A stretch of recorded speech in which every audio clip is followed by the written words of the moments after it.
This girl lay across her mother's coffin, feeling the closest she'd ever be to her again. She didn't move until the workers told her to leave, and did again. After losing her mother, Liz realized that if she kept drifting through life, things would only get worse. She knew she'd end up just like her mom, and that wasn't the life she wanted. She had to change. For a 16-year-old girl, there was only one path to change her destiny: go back to school. With a neighbor's help, she got a chance to enroll at a private high school. But not knowing how to use the subway, she was late on her first day. By the time she arrived, registration was already closed. Still, Liz didn't give up. She insisted on getting a form and wrote a heartfelt application letter. She waited outside for hours until the principal finally showed up. Liz rushed to him and begged for just 30 seconds of his time. The principal agreed. Inside his office, Liz began telling her story. She spoke of a childhood broken by chaos and pain. She by her courage because he decided to give her a spot. But school policy required a guardian's signature before she could officially enroll. So Liz had no choice but to track down her father at a homeless shelter. After years apart, there were no hugs, no anger, just awkward silence as they signed the papers. When they were done, her father tried to give her a few dollars, but his pockets were empty. Liz smiled and said, "It's okay, don't worry about me. I've got a job now. I can take care of myself." Seeing how hard she'd fought for her future, her father's eyes filled with guilt. He apologized again and again, but Liz held no resentment.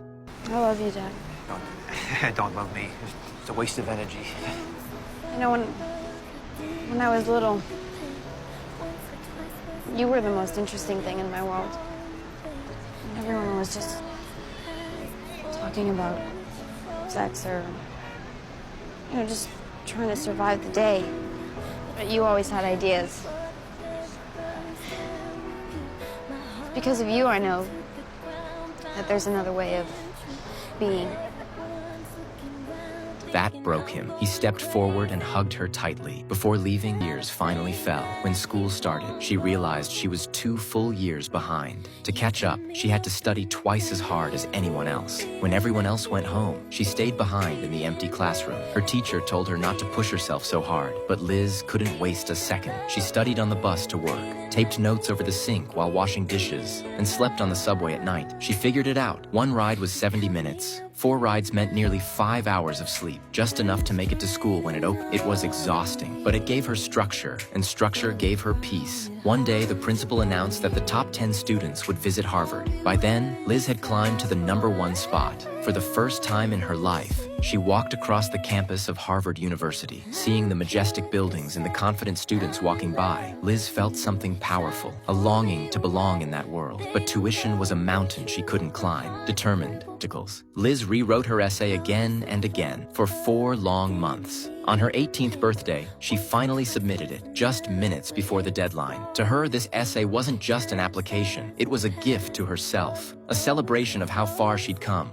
Interview day, Liz borrowed her sister's coat to make a good impression. During the interview, she told her story with honesty and calm. She spoke of begging, of sleeping in stations, of loss, not with bitterness, but with acceptance and strength. Few could imagine how much pain and work lay behind that calm voice. She was still hungry some nights, still slept on the streets, but none of it stopped her, because Liz wasn't just surviving, she was saving herself. At the end of the interview, the judge stood up, walked over, and gave her a long, warm hug. She'd made it. This movie is based on a true story. Liz graduated at the top of her class and was accepted into Harvard University. She received the New York Times scholarship, $12,000 a year for 4 years, and started a brand new life. When asked by a reporter how she managed to succeed, Liz simply smiled and said, "How could I not?" She'd eaten leftovers from garbage bins, slept in freezing subways, and fought every single day to rise above the bottom. A person who never stopped striving for a better life. How could she possibly fail? After her story spread, donations poured in. People raised over $200,000 to help her complete her education.